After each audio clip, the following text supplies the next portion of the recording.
Hello दोस्तों, नमस्कार। बहुत बहुत स्वागत है आप सभी लोगों का आपके अपने यूट्यूब चैनल पर। प्रतिदिन की तरह आज हम लोग फिर एक प्रैक्टिस सेट का अभ्यास करेंगे जो कि हिंदी का रहने वाला है। यहाँ पर हिंदी के महत्वपूर्ण 30 प्रश्नों का संकलन है, जिस पर हम लोग व्याख्यात्मक रूप से विधिवत उसका अध्ययन करेंगे, विस्तृत रूप से उसका अध्ययन करेंगे, विकल्पों को समझेंगे बहुत ही बेहतर तरीके से। तो लगातार आप लोग बने रहिए हमारे साथ। हम लोग शुरू करने चल रहे हैं प्रैक्टिस सेट। प्रश्न नंबर 1, जिह्वा के आधार पर स्वर कितने प्रकार के होते हैं? हमसे यहाँ पर पूछा गया है कि जीभ के आधार पर स्वर कितने प्रकार के होते हैं, स्वरों का वर्गीकरण कितने भागों में किया जाता है? क्या 2, 3 प्रकार के, 4 प्रकार के या फिर 5 प्रकार के होते हैं? तो इसका जो आंसर होगा वो विकल्प खा बिल्कुल सही हो जाएगा। जीवा के आधार पर स्वर 3 प्रकार के होते हैं। तो जब जीवा के आधार पर हम लोग स्वरों का वर्गीकरण करते हैं तो इसमें होता है एक अग्रस्वर, क्या होता है अग्रस्वर, एक को हम लोग कहेंगे मध्य स्वर, अग्रस्वर, मध्य स्वर, और तीसरा जो होगा वो हो जाएगा आपका पश्च स्वर। क्या होगा? पश्च स्वर हो जाएगा। तो कुल स्वरों की संख्या 11 होती है और इन्हीं को हम लोग स्वरों में वर्गीकरण करते हैं, विभाजित करते हैं। तो जो अग्र स्वर में आएगा वो हो जाएंगे ई, क्या होगा? ई, ए और ऐ। ठीक है। मध्य स्वर में क्या आता है? तो आ आता है। और जो पश्च स्वर में आएगा वो कौन कौन से शब्द स्वर आएंगे, कौन कौन से आ जाएंगे? तो आ जाएगा, उ आ जाएगा, ऊ आ जाएगा, और क्या आ जाएगा? ओ आ जाएगा, ओ आ जाएगा और औ आ जाएगा। क्लियर है? ओके, चलते हैं हम लोग दूसरे प्रश्न पर। प्रश्न नंबर 2, छ वर्ण किसके योग से बनता है? हमसे छ पूछा गया है कि किन 2 वर्णों के योग से बनता है? क्या क धन शा से बनता है, क धन चा से बनता है, क धन छा से बनता है, या फिर क धन शा से बनता है? यहाँ पर ये हलंत नहीं होगा, यहाँ पर हलंत नहीं होगा। अब आपको विकल्प बताना है कि यहाँ पे क हलंत वाला है और यहाँ बिना हलंत का है, और यहाँ पर क धन चौ, क धन छ, तो कौन सा विकल्प हो जाएगा ये आपको बताना है। तो इसका जो विकल्प होगा वो का विकल्प बिल्कुल सही होगा। क धन शा के योग से बनता है छ। ठीक है। ये क्या है? एक संयुक्त अक्षर है। क्या है? संयुक्त अक्षर है, अक्षर है, संयुक्त अक्षर है। और अगर बात करें संयुक्त अक्षरों की तो हिंदी में संयुक्त अक्षरों की संख्या 3 होती है। कौन कौन सी होती है? तो छ, क्या क्या होता है? छ, त्र, ज्या, और स्रा भी होता है, स्रा भी होता है। ठीक है। तो आप लोग याद रखेंगे। चलते हैं अगले प्रश्न पर। प्रश्न नंबर 3, निम्नलिखित में से योजक चिन्ह है। हमें बताना है कि योजक चिन्ह कौन सा होगा। क्या विकल्प क होगा, विकल्प ख होगा, विकल्प ग होगा, या फिर विकल्प घ हो जाएगा? तो कौन सा विकल्प यहाँ पर सही होगा? कौन सा विकल्प योजक होगा? योजक का मतलब होता है जोड़ने वाला, जोड़ने वाला। ऐसा कौन सा चिन्ह है जो 2 शब्दों को जोड़ता है? जैसे हम लोग लिखते हैं माता पिता, क्या लिखा? माता पिता, तो इन 2 शब्दों को जोड़ रहा है, ये होता है योजक चिन्ह। यानी कि विकल्प नंबर ग बिल्कुल सही हो जाएगा। ठीक है। ये प्रश्न जो पहला विकल्प है, क विकल्प है, ये प्रश्न चिन्ह है, और जो ख विकल्प है ये विस्मयादि बोधक चिन्ह है, और घ वाला विकल्प चिन्ह कहलाता है। ये आप लोग याद रखेंगे। क्लियर है? प्रश्न नंबर 4, किस शब्द की वर्तनी अशुद्ध है? हमको यहाँ पर बताना है कि कौन सा शब्द गलत लिखा है, अशुद्ध कौन सा है। तो कौन सा अशुद्ध होगा? क्या विकल्प का गलत लिखा है, ख गलत लिखा है, ग या फिर घा गलत लिखा है? कौन सा विकल्प गलत होगा? तो यहाँ पर जो विकल्प घा है इसकी वर्तनी अशुद्ध है। यदि अशुद्ध है तो इसका शुद्ध क्या होगा? तो इसको हम लोग लिखेंगे भुक्खड़, का यहाँ पर आधा होगा, और इस तरीके से हम लोग लिखेंगे भुक्खड़, जो कि शुद्ध शब्द हो गया। बाकी दिए हुए सभी शब्द शुद्ध दिए हैं। क्लियर है? प्रश्न नंबर 5, निम्नलिखित में से किस विकल्प में सभी शब्द भाववाचक संज्ञा शब्द हैं? हमको बताना है भाववाचक संज्ञा शब्द कि कौन सा विकल्प है जिसमें सभी भाववाचक संज्ञा शब्द हैं। अगर हम विकल्प क की बात करें तो यहाँ जो गरीब अमीर, ये क्या होंगे? ये भाववाचक नहीं है, समूह भी नहीं, सिर्फ मिठास है। अगर बात करें तो यहाँ पुस्तक और गंगा भाववाचक नहीं है। यहाँ पर जो विकल्प गा है इसमें रसीला, कड़वाहट, बुढ़ापा और उन्नति, यानी कि दिए गए सभी विकल्प भाववाचक संज्ञा के हैं। विकल्प गा बिल्कुल सही हो जाएगा। क्लियर है? हम लोग चलते हैं अगले प्रश्न पर। प्रश्न नंबर 6, गरीबों की सहायता करो। गरीब शब्द क्या है? यहाँ पर हम लोगों को बताना है कि जो गरीब शब्द दिया है ये कैसा शब्द है। क्या विशेषण है, क्या विशेष्य है, क्या जातिवाचक संज्ञा है या फिर भाववाचक संज्ञा है। तो क्या हो जाएगा? तो यहाँ पर जो गरीब शब्द दिया है ये जातिवाचक संज्ञा है। विकल्प गा जो है बिल्कुल सही हो जाएगा। क्लियर है? प्रश्न नंबर 7, हिंदी में कुल कितने सर्वनाम हैं? क्या 9 हैं, क्या 10 हैं, 11 हैं या फिर 12 हैं? हमको बताना है कि हिंदी में सर्वनामों की संख्या कितनी है। तो जो विकल्प होगा, विकल्प गा बिल्कुल सही हो जाएगा। हिंदी में सर्वनामों की संख्या 11 है। ठीक है?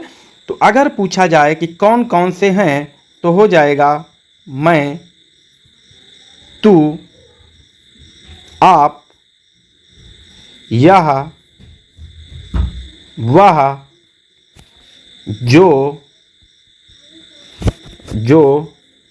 सो हो जाएगा, सो, कोई हो जाएगा, कुछ हो जाएगा, मैं, तू, आप, यह, वह, जो, सो, कोई, कुछ, कौन हो जाएगा।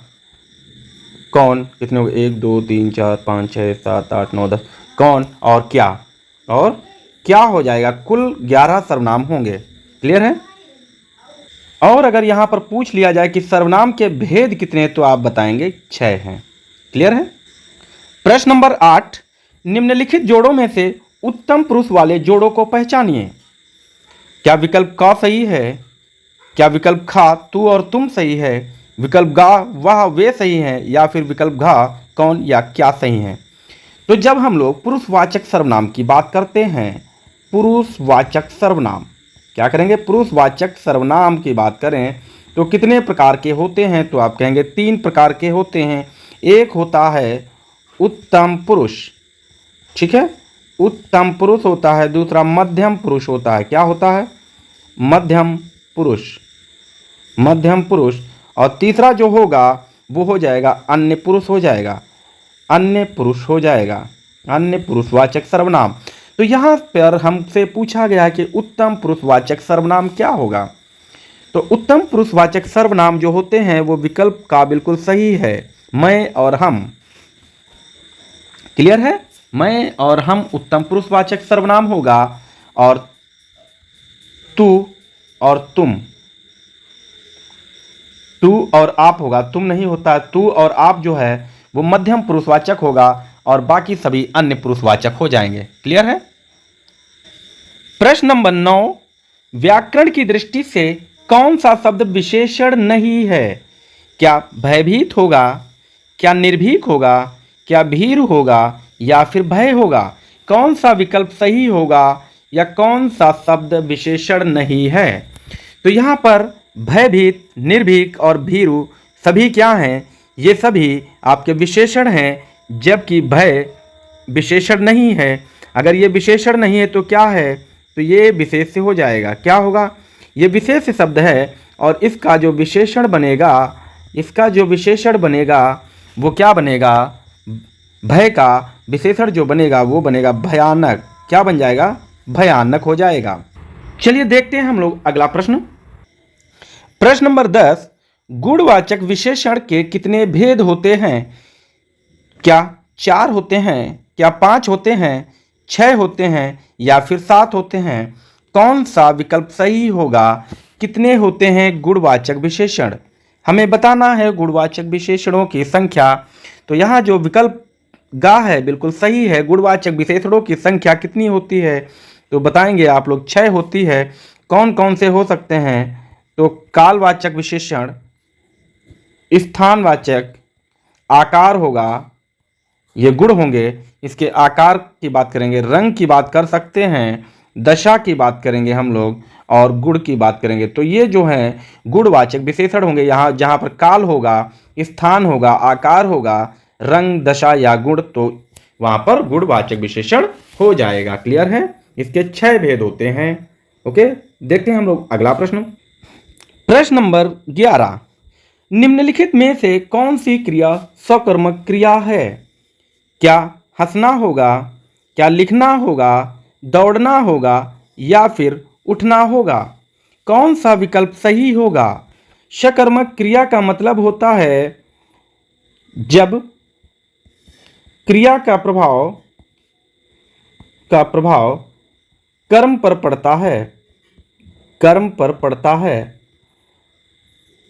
तो वहां पर सकर्मक क्रिया होती है, या फिर जब क्रिया में कर्म होने की संभावना होती है तो वहां पर सकर्मक क्रिया होती है। कह सकते हैं कि कोई माध्यम होना चाहिए। जैसे हंसना हम स्वतः से कर सकते हैं, दौड़ना स्वतः से होता है, उठना स्वतः से होता है, परंतु लिखना में हमें कर्म की आवश्यकता पड़ती है।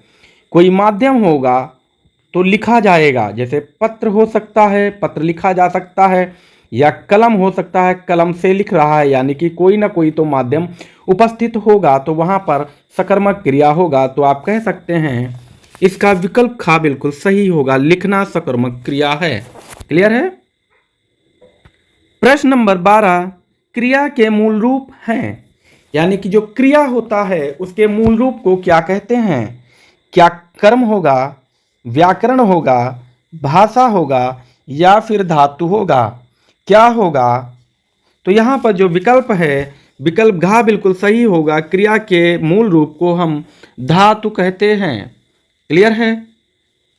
जैसे लिखना, लिखना क्रिया है और इसकी जो मूल रूप है, जो धातु होगी वो क्या होगी? धातु क्या होगी? तो यहां पर हम कह सकते हैं लिख होगा। ठीक है? क्लियर है? ओके।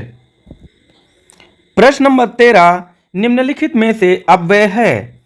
हमको अव्यय शब्द बताना है। क्या वर्तमान होगा, क्या नया होगा, तथा होगा या फिर सुंदर होगा? अव्यय क्या होते हैं? अव्यय वे शब्द होते हैं, वे शब्द होते हैं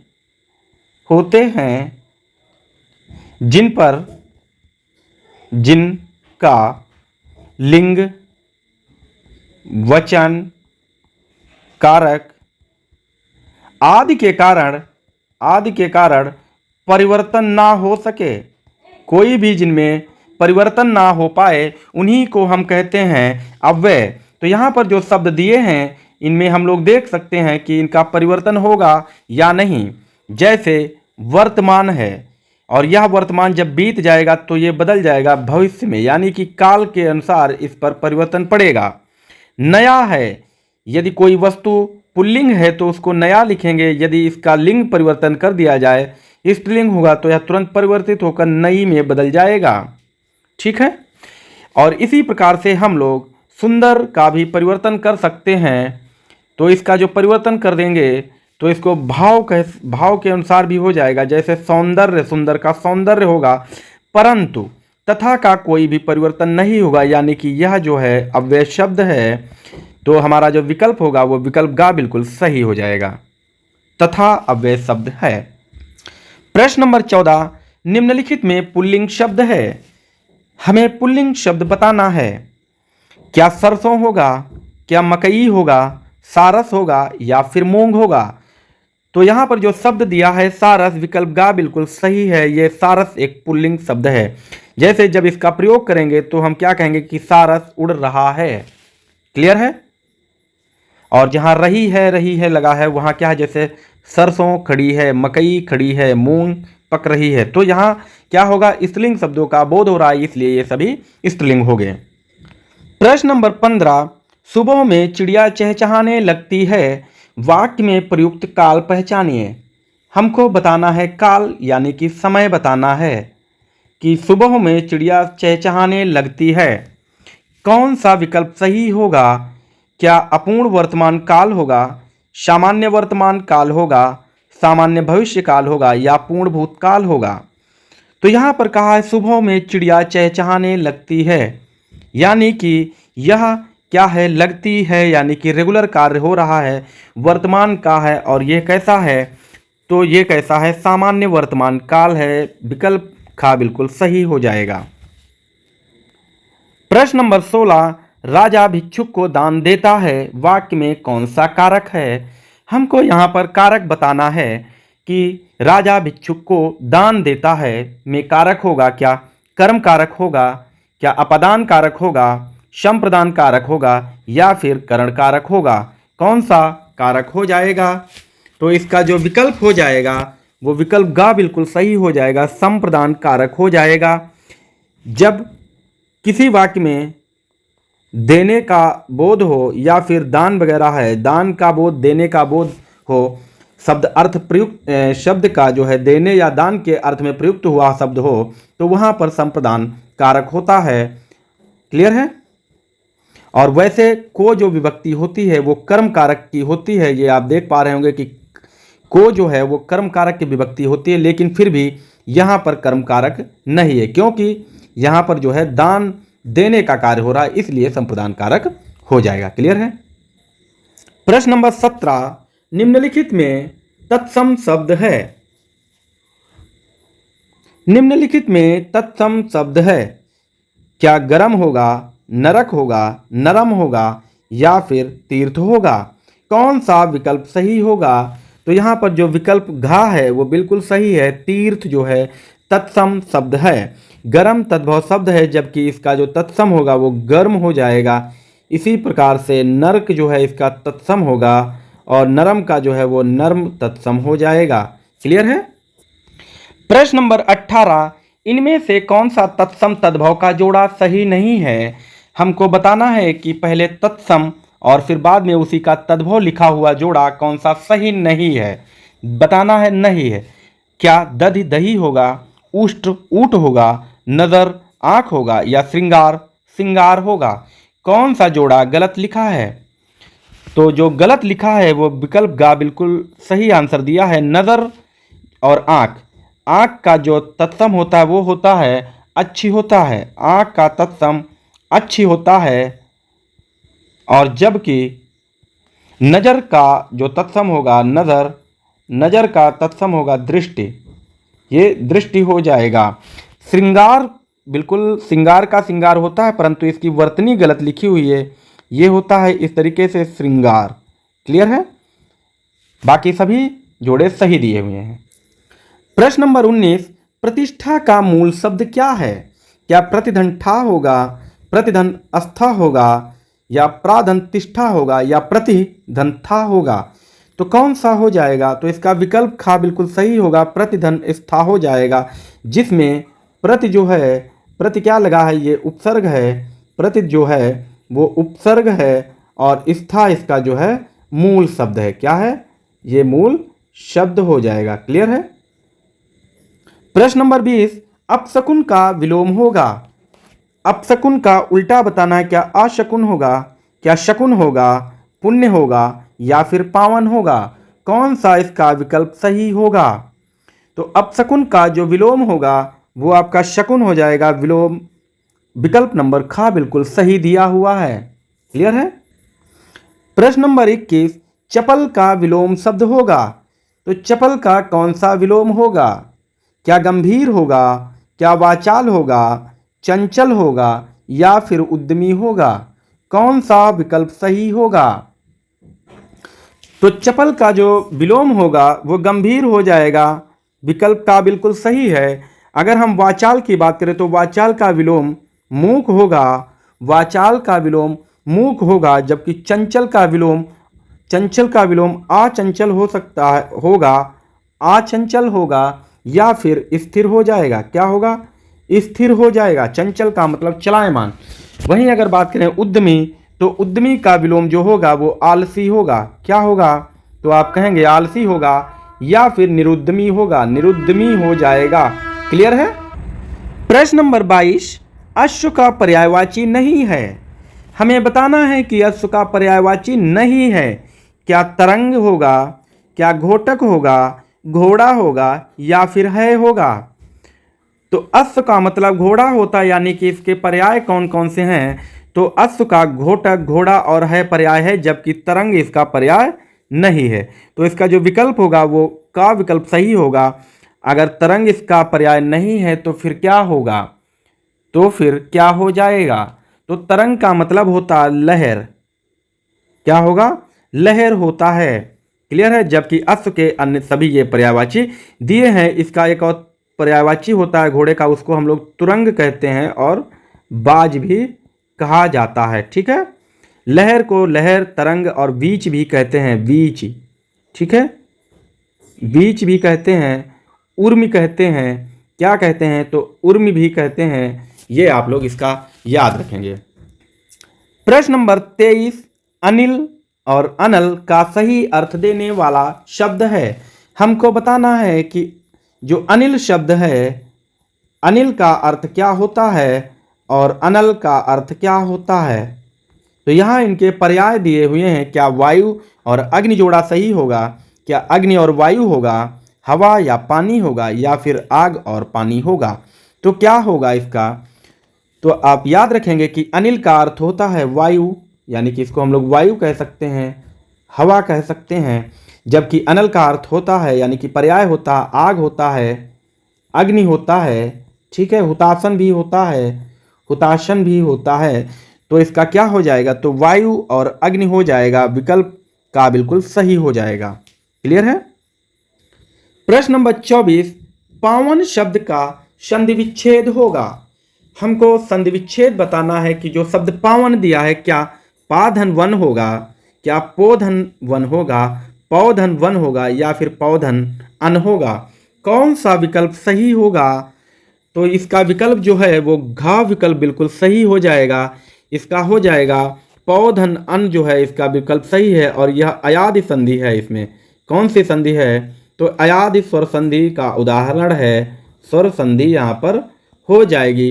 पोधन अन का मतलब है, इसका जो संधि होगा उसको हम लोग पवन कहेंगे, और यह भी अयादि स्वर संधि का ही उदाहरण है, अयादि स्वर संधि होगी। क्लियर है, ये आप याद रखेंगे।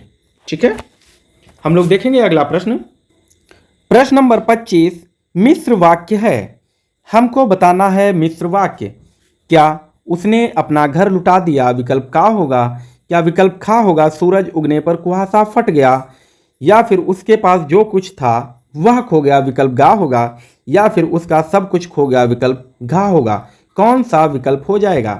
तो जो वाक्य होते हैं, ये आप याद रखेंगे कि वाक्य जो होते हैं वो 3 प्रकार के होते हैं। एक सरल वाक्य होता है, दूसरा जो है वो संयुक्त वाक्य होता है, संयुक्त वाक्य होता है, और तीसरा जो है वो आपको दिया हुआ है, मिश्र वाक्य होता है। इसी को हम लोग मिश्रित वाक्य कहते हैं। सरल वाक्य जो होता है उसमें एक क्रिया दी होती है। ठीक है, एक क्रिया और एक कर्ता होता है। जबकि संयुक्त वाक्य में 2 वाक्य होते हैं जो स्वतंत्र रूप से वाक्य होते हैं, जो जुड़े रहते हैं। ठीक है, और दूसरे पर आश्रित होते हैं। जबकि मिश्र वाक्य में क्या रहते हैं, वो स्वतंत्र वाक्य होते हैं। क्लियर है। तो यहाँ पर जो विकल्प गा है वो बिल्कुल सही दिया हुआ है। उसके पास जो कुछ था वह खो गया। ठीक है, ये विकल्प गा बिल्कुल सही है, यह मिश्र वाक्य है। क्लियर है। अन्य सभी सरल वाक्य के उदाहरण हैं। प्रश्न नंबर 26, दी गई पंक्तियों में रस बताइए। हमको रस बताना है। अगर हम पहले रस की बात करें तो रसों की कुल संख्या कितनी है, तो आप बताएंगे 9 रस होते हैं। भरत मुनि के अनुसार 8 रस होते हैं। क्लियर है, तो ये चीज़ आपको पता है। अब हमको जो पंक्तियां दी हैं इनमें रस बताना है। कह रहा है, प्रिय वह मेरा प्राण प्यारा कहाँ है, दुख जल निधि में डूबी का सहारा कहाँ है। यहाँ पर स्पष्ट हो रहा है, हमें करुणा का बोध हो रहा है, यानी कि शोक की बात हो रही है। और जहाँ पर शोक की बात होगी वहाँ क्या होगा, तो वहाँ पर करुण रस हो जाएगा। विकल्प ग बिल्कुल सही हो जाएगा। प्रश्न नंबर 27, इनमें से कौन सा विकल्प शब्द अलंकार का भेद नहीं है। क्या यमक होगा, क्या रूपक होगा, श्लेष होगा, या फिर अनुप्रास होगा। तो कौन सा हो जाएगा। हम बात अगर करें तो अलंकार की बात करें तो अलंकार कितने होते हैं, तो 3 प्रकार के अलंकार होते हैं। कौन कौन से होंगे, तो एक होता है शब्दालंकार, एक होता है अर्था अलंकार। क्या होगा, एक अर्था हो जाएगा, अर्थालंकार होगा, और एक होगा उभयालंकार। तो उभयालंकार हो जाएगा, यानी कि 3 अलंकार होते हैं। शब्दालंकार में बात करें तो उपमा होगा, उपमा हो जाएगा, यमक हो जाएगा, यमक हो जाएगा, यमक हो जाए, उपमा नहीं होता इसका, सॉरी, यमक होगा, यमक होगा, अनुप्रास होगा, अनुप्रास हो जाएगा। अनुप्रास के अलावा अगर हम लोग बात करें तो श्लेष हो जाएगा। क्या हो जाएगा? श्लेष अलंकार हो जाएगा। अर्थालंकार की बात करें तो अर्थालंकार में कौन कौन से आ जाएंगे? जैसे उपमा अलंकार अर्थालंकार का भेद है, रूपक इसी में आएगा, उत्प्रेक्षा हो जाएगा, इसी का उत्प्रेक्षा होता है, अतिशयोक्ति आ जाएगा, अतिशयोक्ति हो जाएगा, आदि हो जाएंगे। तो यहाँ पर आप देख पा रहे हो कि रूपक जो है वो अर्थालंकार का भेद है और हमसे पूछा शब्दालंकार का भेद नहीं है, तो विकल्प खा बिल्कुल सही हो जाएगा। रूपक जो है शब्दालंकार का भेद नहीं है। क्लियर है? प्रश्न नंबर 28, आधा तीतर आधा बटेर मुहावरे का अर्थ बताइए। हमको मुहावरे का अर्थ बताना है कि आधा तीतर आधा बटेर। क्या विकल्प का सही होगा? दो चीजों का मिश्रण या बेमेल चीजों का मिश्रण, विकल्प खा हो जाएगा, या फिर आधा आधा खाना, या फिर तीतर और बटेर मिलाकर खाना। कौन सा विकल्प इसका सही होगा मुहावरे का? तो जो इसका विकल्प सही होगा, विकल्प खा सही हो जाएगा, बेमेल चीजों का मिश्रण होगा। ठीक है, आधा तीतर आधा बटेर का अर्थ बेमेल चीजों का मिश्रण, विकल्प खा बिल्कुल सही आंसर है। प्रश्न नंबर 29, अंधों में काना राजा लोकोक्ति का अर्थ है। क्या गुणहीनों के बीच एक गुणवान व्यक्ति होगा? क्या ओछे व्यक्ति में ऐंठन होती है, या बहुत ही लालची होना, या फिर अकेला आदमी मजबूर होता है? कौन सा विकल्प सही हो जाएगा क ख ग घ में? तो जो लोकोक्ति दी है कि अंधों में काना राजा, इसका अर्थ होता है गुणहीनों के बीच एक गुणवान व्यक्ति। क्लियर है? विकल्प का बिल्कुल सही हो जाएगा। प्रश्न नंबर 30, जिसकी कोई कीमत ना हो सके, वाक्यांश के लिए एक शब्द है। जो हमें ये वाक्य दिया है कि जिसकी कोई कीमत ना हो सके, इसके लिए एक शब्द बताना है। क्या कीमती होगा, क्या अमूल्य होगा, बहुमूल्य होगा, या फिर सस्ती होगा? कौन सा विकल्प सही होगा? तो जिसकी कोई कीमत ना हो, कीमत का मतलब मूल्य होगा, क्या होगा? मूल्य होगा, और ना का मतलब आ होगा, अर्थात अमूल्य वस्तु हो जाएगा। विकल्प खा बिल्कुल सही हो जाएगा। क्लियर है? बहुमूल्य का मतलब है जिसकी कीमत बहुत हो, यानी कि जिसकी कीमत बहुत हो उसे हम क्या कहेंगे? बहुमूल्य कहेंगे। इसी प्रकार से कीमती का मतलब भी होता महंगी वस्तुएं। क्या होगा? महंगी वस्तुएं, उनको हम कीमती कहेंगे, और बहुत अधिक कीमत होने वाली वस्तुओं को बहुमूल्य कहेंगे। और सस्ती का मतलब जिनकी कीमत बहुत कम हो, कीमत बहुत कम हो, बहुत कम हो, उनको हम सस्ता कहेंगे। क्लियर है? उम्मीद करता हूं आप सभी लोगों ने बहुत बेहतर इसको समझा होगा और आप लोग बहुत कुछ इससे सीख रहे होंगे। तो आज हम लोगों ने महत्वपूर्ण 30 प्रश्नों का अभ्यास किया है। तो उम्मीद करता हूं आप लोग बहुत अच्छा लगा हो वीडियो। तो आज के लिए इतना ही रखते हैं, मिलते हैं अगले वीडियो में। तब तक के लिए bye bye, take care, thanks for watching video.